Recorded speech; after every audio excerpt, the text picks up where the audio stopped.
Por supuesto, ¿cómo está? Un gran gusto estar con todos ustedes, un gran gusto estar con Lyle, con Juanito, para mí es un honor compartir esta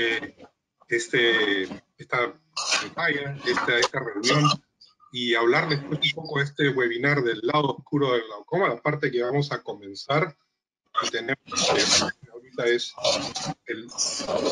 No, este es otra, hay un micrófono abierto, ¿será posible que cierren los micrófonos para los asistentes? A ver, espérate.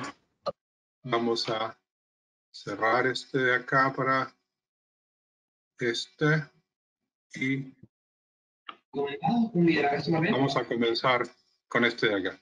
¿Estamos ya bien con la pantalla de VM en cierre angular? ¿Live? Sí, estamos bien, Mario. Se ve, perfecto.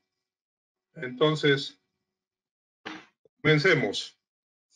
Muy bien, vamos a hablar de VM en cierre angular. Generalmente, esto es bien interesante porque la gente no habla del cierre angular como tal. La gente habla de glaucoma de ángulo estrecho, de ángulo cerrado, y el otro día con Juan, que estábamos viendo su charla, nos puso unos puntos bien claros.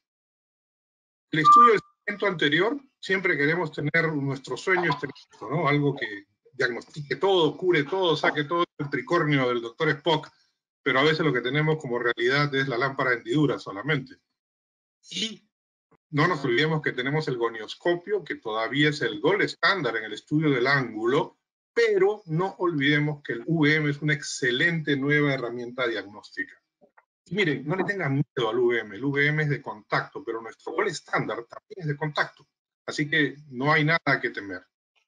Antes veíamos cómo era la profundidad de cámara anterior y estudiábamos cómo era el ángulo con una simple linterna, pues eso ha cambiado tremendamente.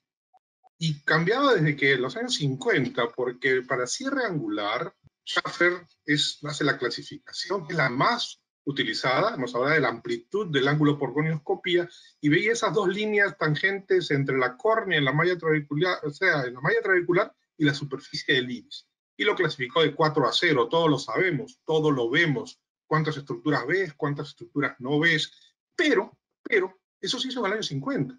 Y él decía los ángulos amplios, los miopes o los afáquicos, porque acuérdense que en esa época había intracapsular, eran los mayores a 45. O ángulos abiertos él lo puso entre 20 y 45 grados y estrechos entre 0 y 20 grados. Es lo que tenían el riesgo de bloqueo pupilar, el que tenía riesgo de cierre angular.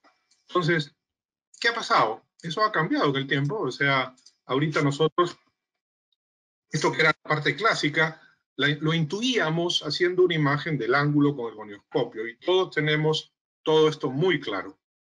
Pero Schaffer nunca especificó qué condiciones de iluminación había, cuál era la posición de la mirada del paciente. No hubieron estudios posteriores para validación de la técnica, ni para repetitividad, ni escalas intraobservador como hay ahora. Pero al mismo tiempo, SPET, y esto sí me parece fascinante, SPET viendo con un gonioscopio habla de la posición de la inserción, de la amplitud del ángulo y la configuración de la periferia. Y fíjense cómo es trasladar una imagen.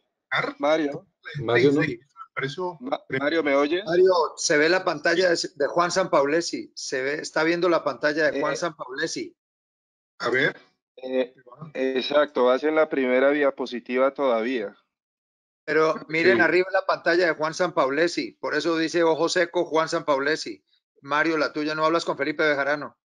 Hola Felipe, ¿cómo estás? Qué raro, qué raro. A ver, espérate. Se ve la de Juan. A ver, espérate.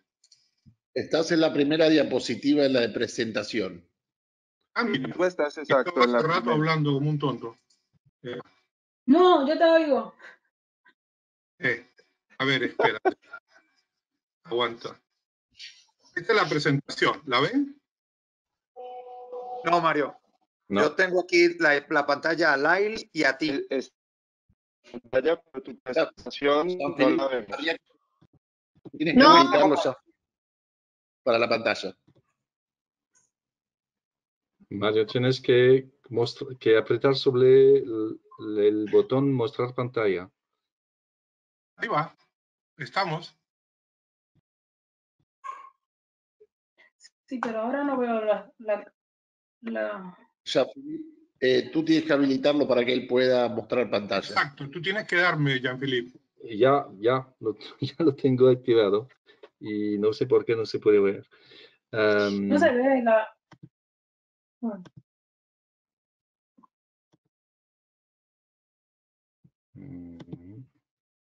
A ver.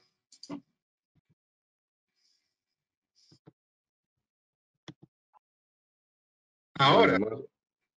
Ya está esperando. Ahora sí. Ahora sí. Ahora sí. Perfecto. Entonces, repetimos. Comenzamos del principio. Ya. Muy fácil. El estudio del segmento anterior, siempre tenemos nuestro sueño es tener un equipo que haga todo. Diagnóstico, tratamiento, etcétera. Y a veces la triste realidad es que solamente tenemos una lámpara de hendidura y tenemos que usar la gonioscopía. Acuérdense, la gonioscopía todavía es el gold estándar. Pero el UVM se ha convertido en una excelente nueva herramienta. Y al igual que la gonioscopía es método de contacto, así que no le tengan miedo al UVM, porque el UVM es lo mismo. Antes teníamos la luz y la veíamos, fíjense, al comienzo, cuando éramos residentes, en la época de Lowe. Hace mucho tiempo. Y teníamos también muy clara la clasificación de Schaffer, que era la más utilizada, es la más utilizada, que hablaba de la amplitud del ángulo por gonioscopía. Y eran dos líneas que todos ustedes conocen, entre el iris y la malla trabecular, y entre las superficies se le hablaba cuando el ángulo era abierto como 4, cuando había 4 estructuras y cuando estaba cerrado 0. Y es lo que todos hemos visto, todos conocemos, todos hacemos. Pero se hizo en los años 50. Entonces, en la época que había fáquicos por la intracapsular, eran los ángulos, los miopes muy grandes o muy, muy grandes, los amplios, que llamaban mayor de 45, abiertos entre 20 y 45 y los estrechos entre 0 y 20. Y él decía riesgos de bloqueo pupilar. Y eso es lo que hemos tenido por mucho tiempo. Todos conocemos el esquema y todos lo hacemos cuando hacemos la gonioscopía. Sin embargo, nunca especificó las condiciones de iluminación, la posición de la mirada del paciente, no habían estudios posteriores de validación técnica ni para estudiar repetitividad en escala de medida intra o interobservador. Y al mismo tiempo teníamos la clasificación de SPET. Y miren, eso sí lo encuentro interesantísimo. SPET hace una visión de 3D solamente con la del ángulo y habla de la posición de la inserción del iris, de la amplitud del ángulo y la configuración de la periferia. Esto trae del copio a la imagen. Y ahora con el VM podemos ver todas estas cosas maravillosas que SPET había ya pensado, había visto y había trasladado desde la gonioscopía hasta esos esquemas. Por supuesto, también tenemos la técnica de Van Herrick, ya nos explicaron muy bien, lo sabemos muy bien. Yo lo que hago es, uso el Photoshop. Yo para ponerlo hago el Photoshop y más o menos me oriento y voy poniendo líneas y voy viendo si la franja que corresponde al haz que cae sobre la córnea, cómo se correlaciona con el haz del paso en la cámara anterior en la periferia. Esto es importante o bonito para tenerlo en la historia clínica. Miren, sabemos el cierre angular no es nuevo. Lo que es nuevo es la forma como lo estudiamos ahora. Tenemos un montón de tecnología y hay que escoger qué tecnología es la que tenemos que usar para estudiar el ángulo. Miren, si quieren usar Pentacam para estudiar el ángulo, están perdidos. ¿Por qué? Hay un montón de trabajos, pero a mí me parece el efecto Groenlandia. Miren, Groenlandia parece más grande que Latinoamérica, que Sudamérica, y en el fondo no es tan grande. Esto es por trasladar una imagen curva en un plano. Entonces estamos extendiendo los extremos. Lo mismo pasa en el Pentacam. Y a nosotros nos gustan las imágenes redondas, siempre. Fíjense, ahora entienden por qué el Medio Oriente está en problemas, ¿no? ¿Cómo usamos el UVM en glaucoma? Lo usamos para el ángulo en vivo, la cámara anterior y las estructuras, especialmente donde hay glaucomas que tienen componente estructural. En el glaucoma primario de ángulo abierto, pero en secundarios de ángulo estrecho y congénitos es donde está su mayor utilidad. Detrás del iris, del cuerpo ciliar, paz plana, donde los equipos ópticos no llegan. La gran ventaja es que es un examen dinámico, ¿no? Este examen, yo lo que cuento es, ahora cuento con el Absolu, que es el top de línea, y también el aviso, los he utilizado, la sonda de 50 MHz, que es extraordinaria en el Absolu, y la 50 MHz y la 25 que está en el aviso. Pero actualmente, por cuestiones de avance en tecnología, todas mis imágenes están saliendo con el Blue. La sonda de 50 es una sonda interesantísima, es lineal, y esa es la gran diferencia con todas las sondas, con todas las otras sondas. Esta sonda trata de estar siempre perpendicular, no es una sonda sectorial que abre un arco, perdón, un ángulo. Esto es una sonda lineal que a cada extremo trata de estar perpendicular a la superficie. Miren, la tecnología sectorial, muchos de los ecos que llegan a la córnea, al momento de regresar, no caen de nuevo en el transductor, lo cual implica una pérdida de la señal, especialmente en las periferias. Cuando estamos en la tecnología lineal, entonces los ecos que regresan sí caen en el área donde está el transductor moviéndose y recibiéndolo. Por lo tanto, la tecnología de sonda lineal nos da una señal de mucho mejor calidad. Bueno, ahora, gracias a Dios que no tenemos que hacerlo de bound, de hacer la inmersión. Tenemos el Clear Scan para inmersión y tenemos la copa escleral. El examen con la copa es facilísimo. El paciente, muy fácil está, se pone una copa y inmediatamente que nosotros ponemos el líquido, que no necesitamos poner gran cantidad, no es incómodo para el paciente, no toca la córnea, no deforma la imagen, no está en contacto directo con la córnea, inmediatamente ponemos la imagen, sale en tiempo real, podemos nosotros hacer el examen. Conociendo la anatomía, vamos a ver los cambios que tenemos. Interesantísimo, por favor, la base de la charla. Ángulo estrecho no es igual. Es un factor de riesgo. Igual que la profundidad de la cámara anterior.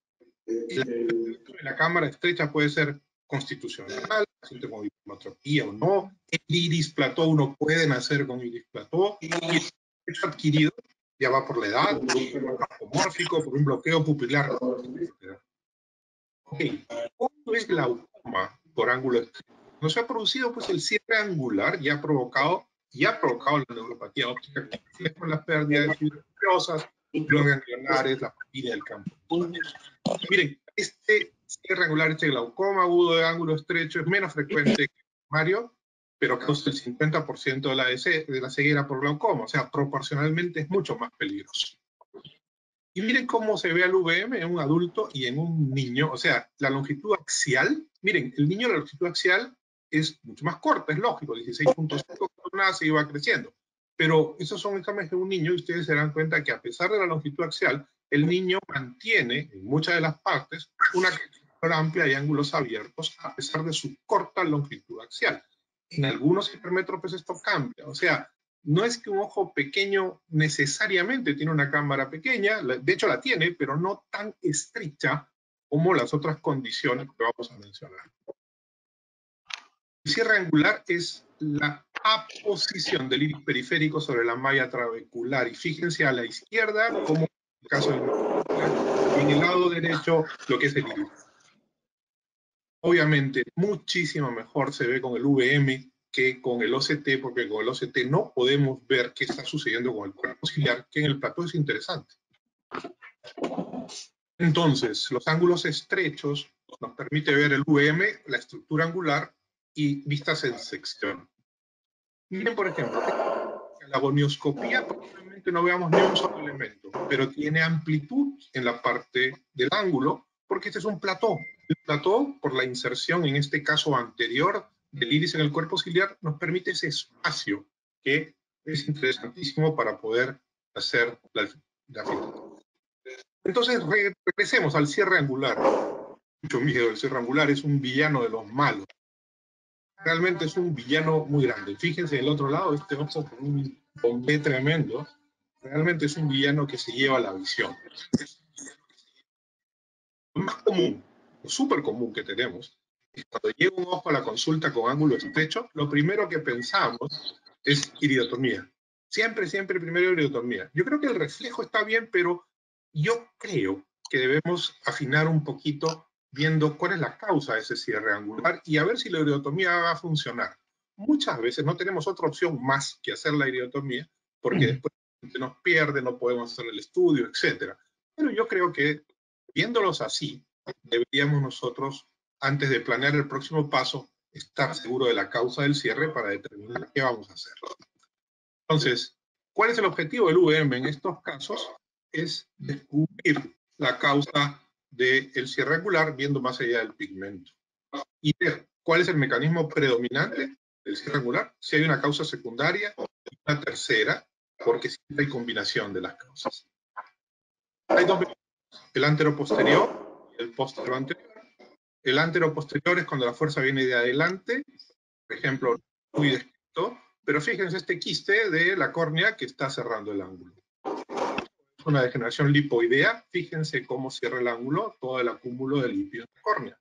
Esto también es un implante cosmético iridiano, fíjense qué bien se ve al VM el daño que se está haciendo este paciente en los ángulos por este implante.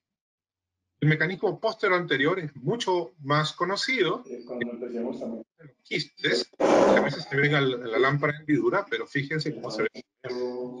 Y cuando vean quistes, piensen en la enfermedad multiquística, quistes en el cerebro, quistes en el ovario, quistes en el pulmón, en la pleura, o en el hígado, etc. Y estos quistes a veces son inmensos, como este de acá. Este quiste de acá es totalmente inmenso y está tremendamente cerrando el ángulo de una manera tremenda.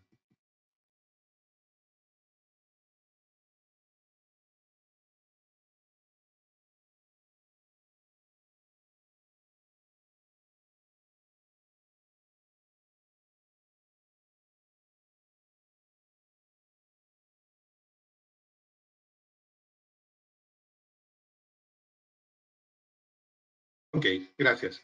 El cierre angular tiene las perlas de Eschnig, también lo pueden producir, tumores.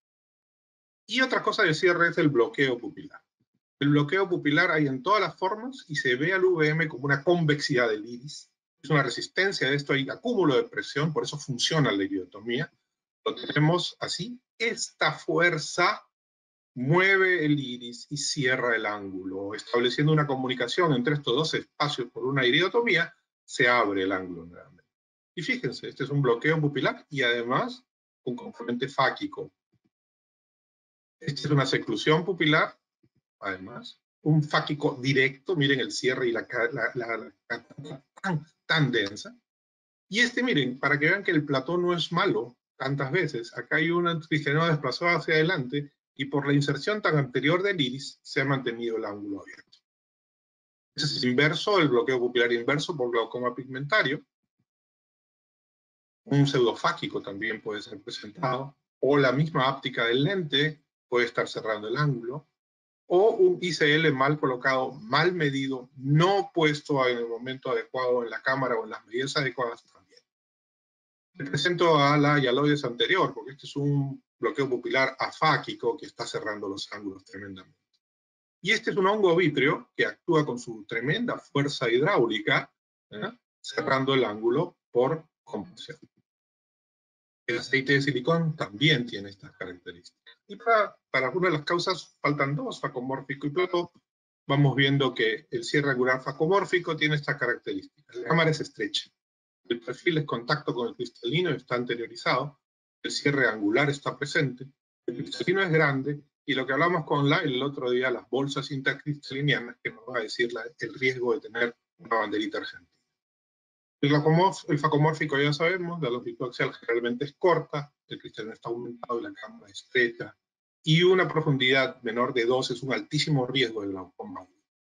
Porque el cristalino avanza con la edad y va creciendo con la edad. La cámara se va estrechando. Para ver el volt tenemos la línea del espolón esferal y la línea desde el endotelio al espolón.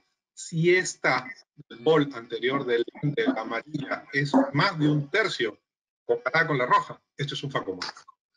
Es como si estuviéramos pescando, Juanito, mira, y abajo estuviera una orca tratando de engullirnos si es que no nos damos cuenta. Hay cristalinos adelantados facomórficos que hacen cierre angular facomórfico y cataratas que hacen cierre angular facomórfico. Y, nuevamente, aún así, en algunos puede estar el ángulo relativamente abierto, como en este. En estos casos, si la causa del cierre es el mecanismo facomórfico, la solución es retirar el cristalino. Que me jodieron los lentes, no pude manejar. Miren lo que sucede entre preoperatorio y el postoperatorio. Hay un micrófono que se está filtrando. No se han mandado a hacer, no hay laboratorio.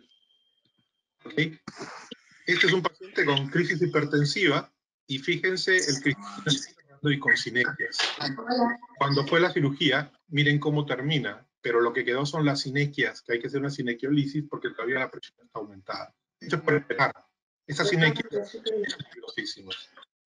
Miren, se amplió del preoperatorio al postoperatorio, pero las sinequias nos enseñaron que hay que prevenir. En este caso, donde no había sinequias, fíjense lo que pasó. Este es el preoperatorio al lado izquierdo, el postoperatorio al derecho, donde había un plató y un ángulo estrecho.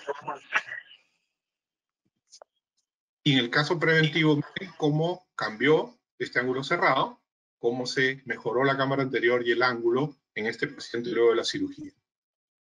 Y este es lo mismo. Yo no sé cómo filtraba, porque después de la cirugía tenía un ángulo estrecho, pero no tanto como antes de ella. Miren la línea espolón escleral, cómo abrió el ángulo tremendamente y se abrió la cámara. La configuración del iris platón es una cámara central profunda, no es tan estrecha, el iris es plano, la raíz del iris es angulada, el cuerpo ciliar está anteriorizado, hay colapso del surco, este es un platón completo, ¿no? Y el platón no es siempre un villano, fíjense, si no fuera por hay un bloqueo pupilar, si no fuera por esa inserción, ese ángulo estaría totalmente cerrado. Miren el platón, hay que estudiar tanto en luz como en oscuridad, y nosotros tenemos que ver que no haya sinequias que estén cerrando. Hay que pensar que todo ángulo estrecho siempre hay que considerar la posibilidad de un platón, y si se asocia a bloqueo pupilar, iridotomía ya. Por eso hizo bien Miguel y la verdad. La combinación de ellos, A hay un contagiarse. micrófono que se está, ya voy a terminar, pero hay un micrófono que se está colgando. Facomórfico y bloqueo pupilar, un cristalino grande con un bloqueo pupilar. También puede haber la combinación de bloqueo pupilar, plato y facomórfico, o sea, no esperen encontrar cosas simples, únicas. Las cosas pueden estar combinadas. Y para terminar, el maligno, la hipótesis de Schaffer de que pasaba el vítreo hacia atrás, en realidad no es tan cierta. No hay forma de que pase el acuoso hacia atrás, salvo estas vacuolas ya se vieron que era la estructura de cisternas del vítreo.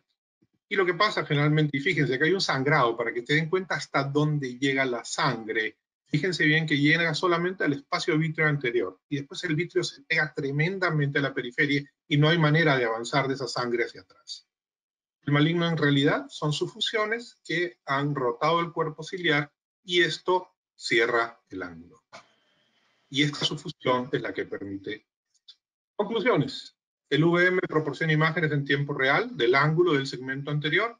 Todos esos descriptores biométricos de la anatomía del segmento anterior nos dan un enfoque cuantitativo y diagnóstico, y además de tratamiento. Muestran claramente el curvamiento del iris, pero el OCT y el VM, el solo VM anterior del cuerpo ciliar, los quistes ciliares múltiples, que son mucho más comunes de lo que pensamos, y frente a la capacidad de imagen en presencia de medios nublados y opacos, y ver el cuerpo ciliar, el vítreo anterior, cámara posterior y células. En nuestro cierre angular, identificar por qué no funcionó una iridotomía y por qué se debe realizar una iridoplastía. Y en la comunicación de diferentes procesos, determinando el orden de importancia para actuar y hacer el tratamiento. Y definir el cristalino del papel, el papel del cristalino en el cierre angular. Yo creo que en pacientes con cierre facomórfico con cristalino transparente podría establecer la indicación del ensectomía. Muchas gracias.